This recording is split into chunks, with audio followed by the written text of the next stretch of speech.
다음 주에 다시 국내 소식으로 돌아와 보겠습니다. 주제는 바로 이겁니다. 내 남편 머릿속에 광주 그리고 전두환입니다. 네, 어제 저희가 전두환 전 대통령 측이 5.18은 폭동이다, 날조된 부분이 있다, 이 소식을 좀 전해드렸었는데요. 그런데 오늘 5.18 푸른 눈의 목격자 독일 기자 고 힌치페터 씨의 부인이 국내 언론과 인터뷰를 했습니다. 이 얘기를 좀 짚어봐야 될 텐데, 이현정 의원님. 네.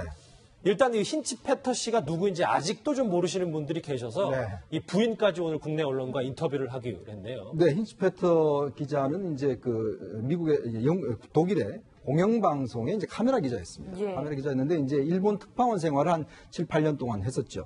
이제 그러다가 이제 7, 8년 동안 하면서 어떤 그 독일 목사를 통해서 한국의 상황을 당시에 전달받습니다. 한국의 상황이 지금 급박하다. 그리고 김대중, 김영삼 씨가 지금 연금이 돼 있다. 뭐 이런 소식을 받으면서 본인이 이제 일본 그 특파원 생활이 조금 이제 지루하는 차에 그럼 가야겠다. 라고 해서 직접 이제 현장에 들어와서 그 택시 운전사를 통해 타고 광주 현장으로 갑니다. 그 현장에서 가서 직접 그 광주 5월 20일, 21일 날 현장을 직접 촬영을 해서 몰래 필름을 들고 일본으로 빠져나가서 5월, 제가 알기로 아마 5월 22일쯤 될 겁니다. 그때 독일 공영방송을 통해서 45분짜리 다큐멘터리 방송을 합니다.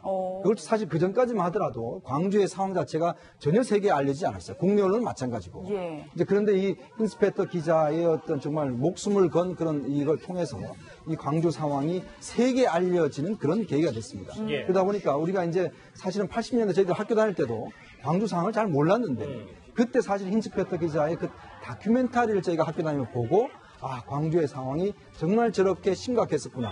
그때 당시 처음으로 알았었거든요. 저는 그때는 몰랐습니다. 저게 힌스페터 기자가 한지는 몰랐는데 최근에 그 이야기 자체가 이제 영화를 통해서 알려지면서 상당히 지금 유명세를 타고 있습니다. 예. 뭐 방금 전에도 말씀하셨지만 80년대 광주 사태, 당시에 이제 광주 사태라고 불렀었죠. 지금 광주 민주화운동이라고 했지만 그때는 언론을 철저하게 통제를 했던 시절이었거든요. 그래서 광주 민주화운동에 대해서 국민들이 거의 모르고 있었습니다. 실제로 제가 80년대 후반에 이제 대학을 들어갔을 때만 해도 그 내용을 잘 아는 사람이 많지 않았거든요.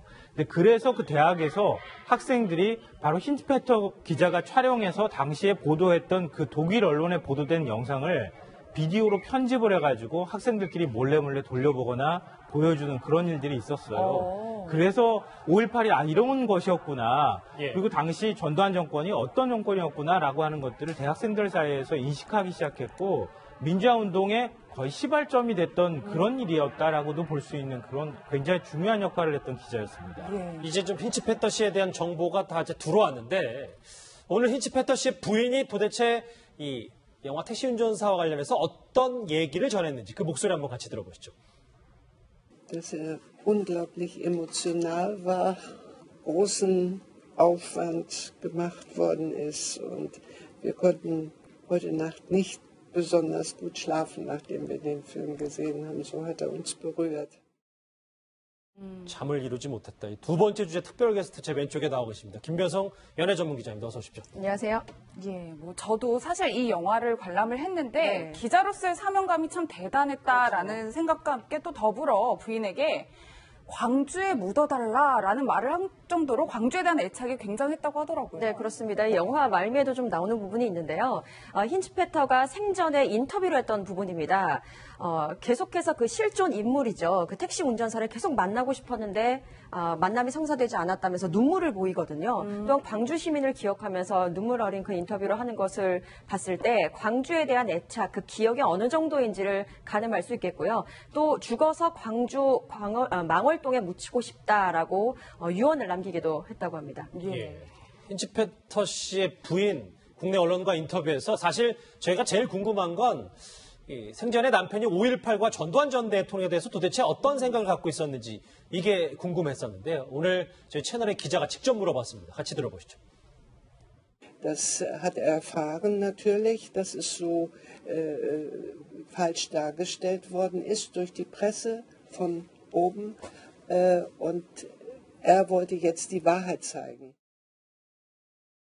장악했다. 잠깐 저희가 오타가 났는데 장악했다라는 표현이 있었어요. 근데 최진영 변호사님, 어찌됐건 부인, 남편도 계속 그때 그 전두환 전 대통령 시절 때 5.18의 참상을 계속해서 본인들은 얘기하려고 하는데 어제 전두환 전 대통령 측은 이게 날조된 것도 있고 폭동이다 이렇게 규정을 하고 있단 말이에요. 그렇습니다. 지금 전두환 전 대통령의 측근 같은 경우에는 5.18 사태라고 얘기를 하면서 그와 같은 것이 민주화운동이 아닌 폭동이었다라고 얘기를 하고 있습니다. 그렇게 하면서 시민들이 무슨 권리로 총을 탈취했냐 이런 얘기를 하고 있는 것 같은데요. 거기에 더불어서 영화를 본인 스스로 고백하기를 보지도 않았으면서 그 내용 자체가 역사를 악의적으로 왜곡하고 날조하고 있다라고 해서 법적 대응도 불사하겠다라는 얘기를 하고 있습니다. 예. 아마 이 부분 같은 경우에는 지난주에 논란이 됐던 그 전두환 전 대통령에 대한 이 회고록이 그 법원으로부터 이제 그 출판 정지 가처분을 당한 그와 같은 것이 겹치면서 나름대로 좀 더 반발하는 그런 어떤 맥락 속에서 이제 어떤 나왔는 반응이 같은데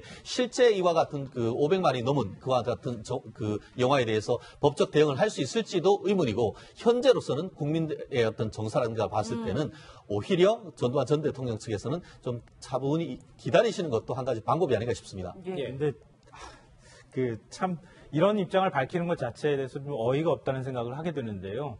그러니까 전두환 전 대통령의 경우에는 이 반란 수괴의 혐의로 재판을 받고 사형까지 선고받았던 사람입니다. 예. 근데 그걸 국민들이 사실은 살려준 거랑 마찬가지예요. 그러니까 법적으로는 이미 죽은 사람이랑 마찬가지입니다. 그걸 국민들이 사면을 해주고 평생을 속지 않은 마음으로 그냥 살기를 바랬던 마음이 있었던 거예요. 왜냐하면 이미 우리가 민주화된 사회에 살고 있는데 과거의 지난 일들 가지고 또 하면 상처를 또 덧내는 일이 될 수 있을 것 같으니까 당시 김대중 대통령이나 김영삼 전 대통령도 다 그런 인식들을 갖고 있었어요. 근데 오늘날 같이 이런 입장을 이렇게 떳떳하게 밝힐 줄은 아무도 몰랐을 거라고 생각해요. 근데 이렇기 때문에 사면을 해줬던 게 오히려 후회가 된다는 얘기들을 사람들 사이에서 하고 있는 거예요. 그러니까 지금 적반하장이라는 말이 이럴 때 쓰는 건데요. 지금 힌즈페터 씨 얘기도 하고 있지만 폭도는 이제 대법원에서 판결을 할 때 이런 식의 판결을 했는데요. 이 폭도라고 부르는 것은 기본적으로 정상적인 정권을 뒤엎고 군사 반란을 일으킨 그 세력이 바로 폭도예요. 반란 세력인 거죠. 그리고 그 반란 세력, 부당하게 권력을 잡은 세력한테 저항하는 국민은 혁명을 한 거예요. 그래서 프랑스 혁명이라고 하는 거거든요. 그걸 지금 자기들이 거꾸로 해석해가지고 국민들 보고 그것에 저항한 국민들한테 어떻게 폭도라는 표현을 씁니까?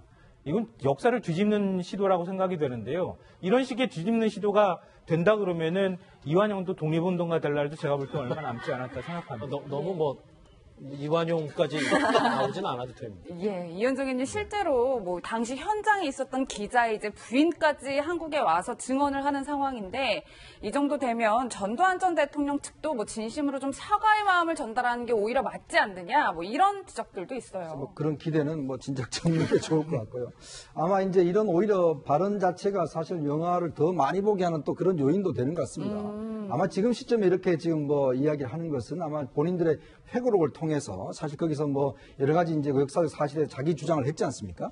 이제 그게 지금 가처분 신청을 도저히 안 받아들여졌고. 예. 또 사실 이제 그 이번 영화 같은 경우는 사실 광주 5.18에 대해서 잘 모르는 어떤 젊은이들 같은 경우에 뭐 저희들이 이제 학교 다니면 다 이제 보고 경험하고 이런 거 했지만 사실 전혀 모르는 사람도 많거든요. 근데 이제 이 영화를 통해서 또 역사적 사실을 다시 한번 또 볼 수가 있는 계기가 되거든요. 아마 그런 것들을 좀 차단하기 위한 어떤 정치적인 저는 액션이 아닌가라고 이제 생각이 드는데. 예. 그러니까 그런 면에서 보면 이게 이제 사실은 뭐 지금 젊은 세대까지 보면서 다 전두환이가 누군지 광주가 어떤 곳이었는지를 다 다시금 이제 공부하게 되고 알게 되는 그런 계기가 되지 않습니까? 예.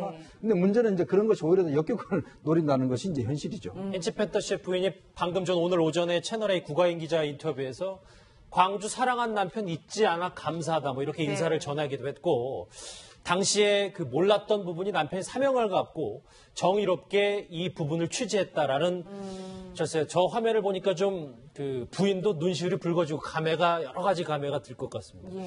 근데 이게 김효성 기자님 이게 영화 이제 제작사 측에서 뭐 섭외를 한 건지는 잘 모르겠습니다만 일단 공교롭게도 전두환 전 대통령 측이 어제 그렇게 그제부터 밤 얘기를 하자 곧바로 또 이제 힌츠페터 씨의 부인이 저렇게 얘기하는 거 보니까 그것도 참 공교로운 시점인 것 같아요. 그렇긴 하지만 뭐 미리 다 이게 계획에 있던 부분이기 때문에 예. 뭐 일부러 이렇게 맞춘 것은 당연히 아니고요. 예. 근데 공교롭게도 이렇게 양측에 어떻게 보면 입장이 맞붙게 되는 상황이 되고 말았습니다. 아 그렇군요. 예. 힌츠페터 씨의 부인 얘기를 조금 짚어봤다면 이게 하나 짚어볼 뉴스가 더 있습니다.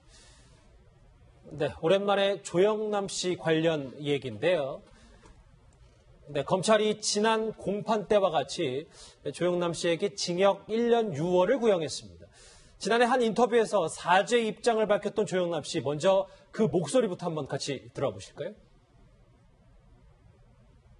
네, 조영남 씨의 사죄 입장을 밝혔던 이 그림 대작 논란 관련했던 목소리 한번 같이 들어보시죠. 아직 좀 준비가 덜 된 것 같은데 네. 준비가 되면 얘기를 좀 하도록 하겠습니다. 김효성 기자님. 네.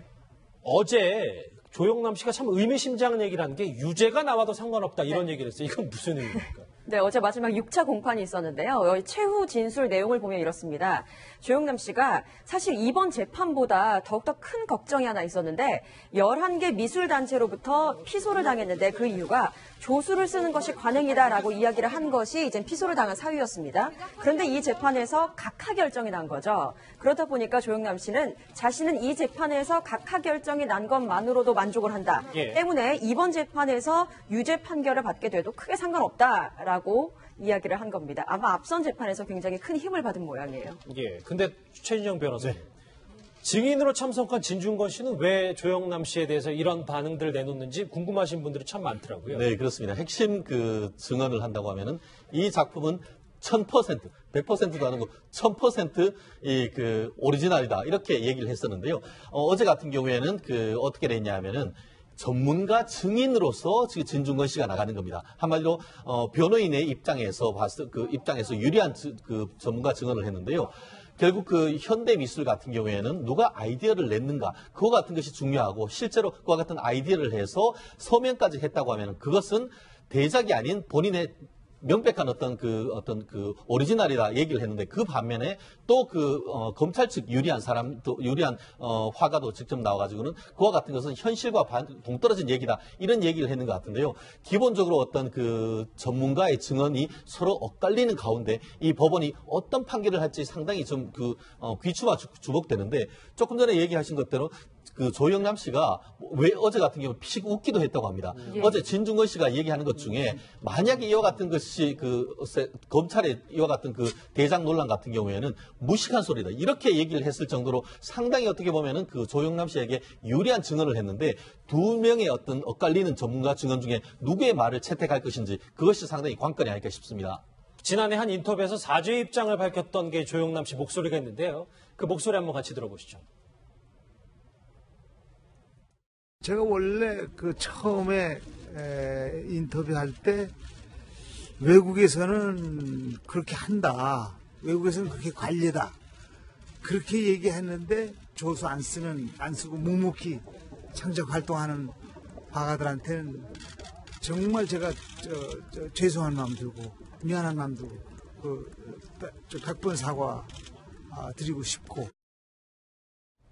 그런데 조영남 씨 사기 혐의 피해액이 무려 1억 8천만 원이라면서요? 네, 검찰이 추정을 한 건데요. 일단 조영남 씨의 그림으로 알고 이 그림을 산 사람들, 그리고 그 대작 그림으로 이제 검찰은 그렇게 판단을 한 거죠. 그 작품이 30여 점에 이른다는 겁니다. 그래서 이 30여 점 중에는 문제를 제기한 그 대작 화가죠. 송모 씨가 그린 것도 있고 또 다른 그 대작 화가가 그린 일부 작품 또한 포함이 돼서 모두 30여 점인데 추산을 해봤더니 1억 8천 정도의 피해액으로 추산된다라고 했습니다. 예, 어쨌든 최 변호사님 지금 1년 6월에 실형을 이제 구형했단 말이에요. 이제 선고가 한 2달 정도 남았는데 저희가 결과를 어떻게 예측할 수 있을까요? 현재로서는 정말 선례가 없다 보니까 더더욱 관심이 쏟아지는 것 같은데요. 네.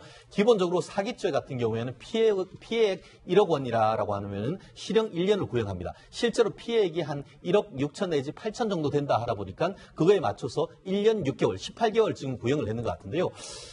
제일 핵심이 뭐냐 하면은 과연 이와 같은 어떤 작품 중에 내가 아니고 뒤에 있는 조수 내지 대작 작가가 그렸다라는 것을 고지할 의무가 있는가? 마치 우리가 이걸 물건을 만들면은 누가 어디에 했는지 출처와 재료와 작성 날짜를 했는지 그와 같은 것을 알리지 않는다고 하면은 중요 사항에 대해서 고지하지 않았기 때문에 그것이 결국 이른바 부작위에 의한 사기인가 이 논란인 것 같은데 과연 어떤 팝 아트 내지 현대 아트의 추세를 중요시할 것인지 아니면은 전통적인 어떤 예술의 어떤 작품의 창작의 자유를 중요할 것인지 그와 같은 어떤 이익 형량이 필요할 것 같은데 현재로서는 단정하지 못하지만 사실 애매할 경우에는 오히려 피고인의 이익으로 나올 가능성도 있기 때문에 지금으로서는 10월 18일 판결 선고기일을 좀 지켜봐야 될 것 같습니다. 국내 미술계에 미칠 영향도 김효성 기자님 좀 있을 것 같긴 해요. 그렇습니다. 이게 판결이 어떻게 나느냐도 중요하겠지만요. 사실 이러한 일이 일어나서 재판까지 갔다는 것만으로도